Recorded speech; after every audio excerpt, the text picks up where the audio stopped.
Welcome to our channel మా ఇంటి రుచులు. ఇవాళ మనం చికెన్ ఫ్రైడ్ రైస్ చేసుకుందాం. రండి చూసేద్దాం.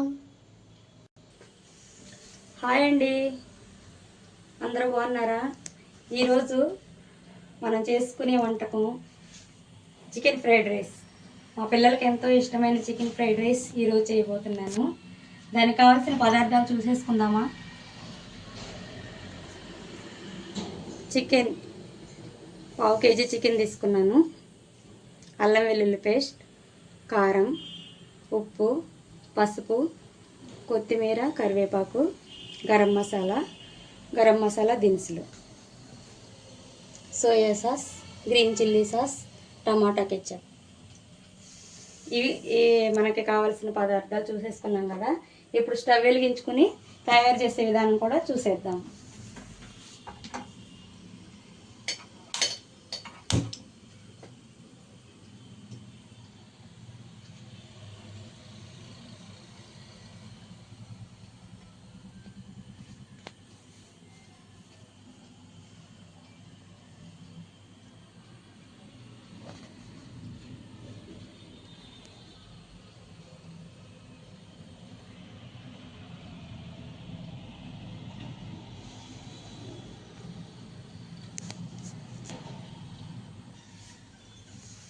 బాండీ అయితే వేడైంది. ఇప్పుడు ఆయిల్ పోసుకుందాం.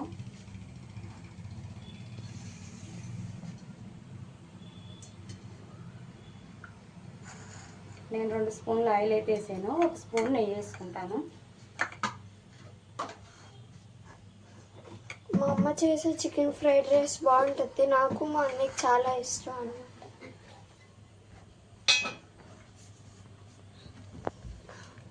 నెయ్యి ఆప్షనల్, కాకపోతే వీళ్ళకి ఇష్టమని చెప్పి నేను నెయ్యి కూడా వేస్తాను.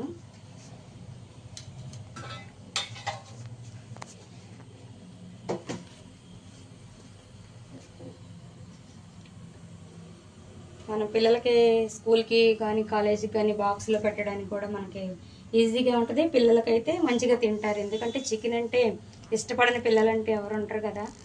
చికెన్ తోటి మనం ఇలా చేసి రైస్ పెట్టేస్తే మంచిగా పిల్లలు తింటారు. మనకు కూడా త్వరగా పని అయిపోతుంది.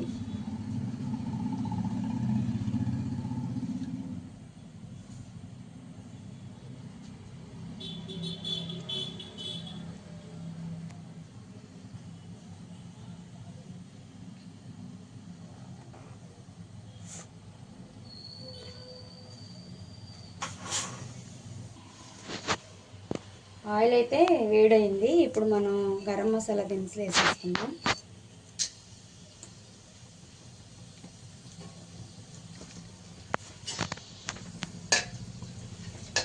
ఎందుకంటే ఈ గరం మసాలా దినుసుల వల్ల కూడా కొంచెం బిర్యానీ ఫ్లేవర్ వస్తుంది.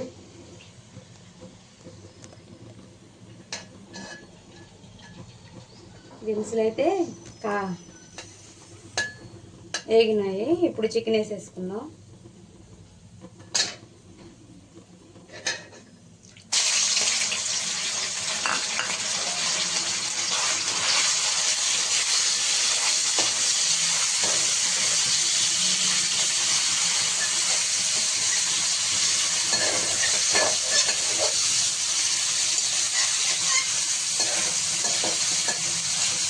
ఇలా ఒక 10 నిమిషాలు నూనెలో బాగా వేగనిద్దాము. ఈ చికెన్ అనేది నూనెలో ఒక 10 నిమిషాలు వేగితే తర్వాత మనం ఉప్పు, కారం, పసుపు అన్నీ యాడ్ చేసుకుందాం. ఒక 5 నిమిషాలు అయితే ఇలా మూత పెట్టి వదిలేద్దాం. అలా మూత పెట్టేయడం వల్ల ఆ చికెన్లో ఉన్న నీళ్లు కూడా వస్తాయి కదా, నీళ్లు ఊరుతాయి కదా. ఆ నీళ్లు కూడా బాగా ఆ చికెన్తో పాటు ఉడికిపోతుంది అన్నమాట. ఆ నీళ్ళతో చికెన్ కూడా ఉడికిపోతుంది. చూద్దాం.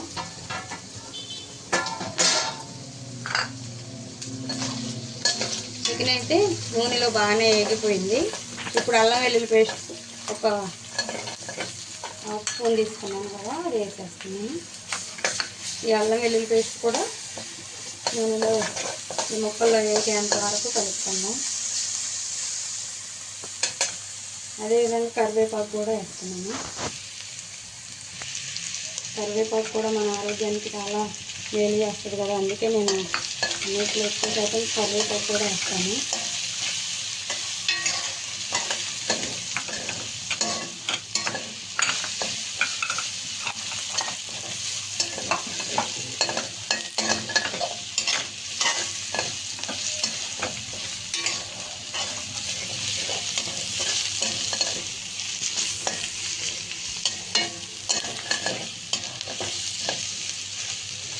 వేగిపోయింది కదా, ఇప్పుడు ఉప్పు, కారం, పసుపు అన్నీ కూడా యాడ్ చేసేసుకుందాం.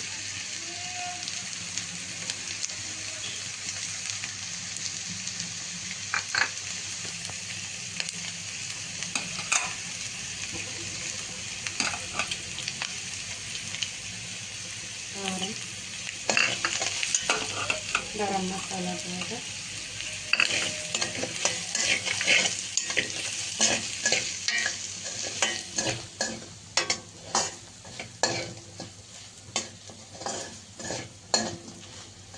మసాలాలు కూడా వేగిపోయినాయి చికెన్తో పాటు. ఇప్పుడు సాసులు కూడా యాడ్ చేసేసుకుందాం.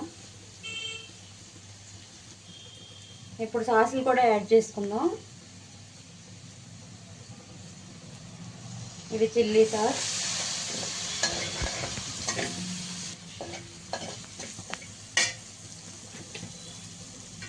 ఇది టమాటా కెచప్,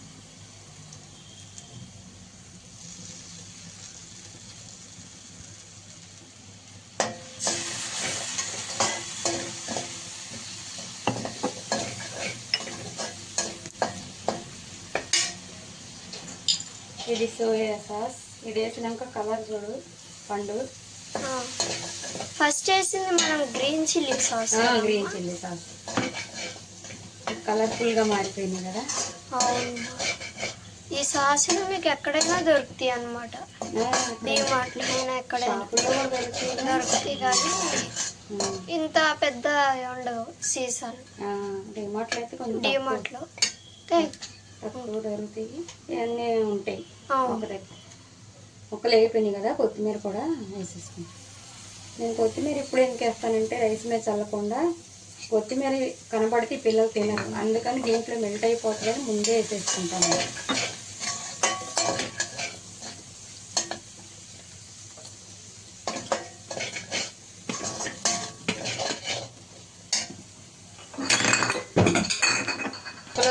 వేగిపోయినాయి. అయితే నేను ముందే ఉడికించి పెట్టుకున్నాను అనమాట రైస్. అప్పుడప్పుడైతే ముద్దగా అవుతుందని నేను ముందే ఉడికించి పెట్టుకున్నాను రైస్. చల్లారిన తర్వాత అయితే మనకు పొడిలాడుతూ వస్తుంది. వేడి మీదగా అయితే మెతుకులు ఇరిగిపోతాయి. కాబట్టి నేను ముందే ఉడికించి పెట్టుకున్నాను అనమాట రైస్. ఇప్పుడు ఈ రైస్ ఆ చికెన్లోకి యాడ్ చేసేసుకుంటున్నాను.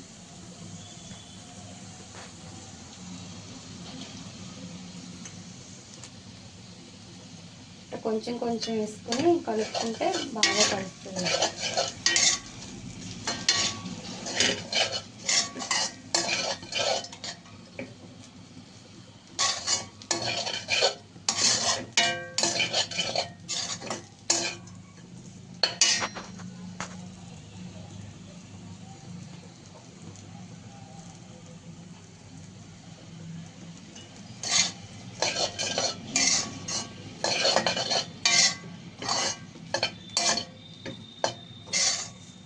మనకి చికెన్ ఫ్రైడ్ రైస్ తయారైపోయింది.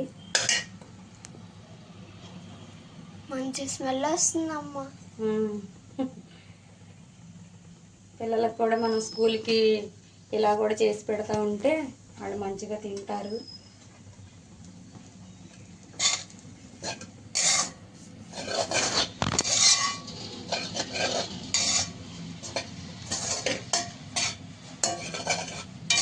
అయిపోయింది. ఇలా మనం ముక్కలు మసాలా అంతా కూడా రైస్కి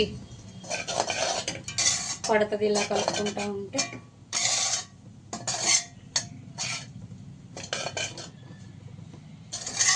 అయిపోయిందండి మన చికెన్ ఫ్రైడ్ రైస్. టేస్ట్ చేస్తాను.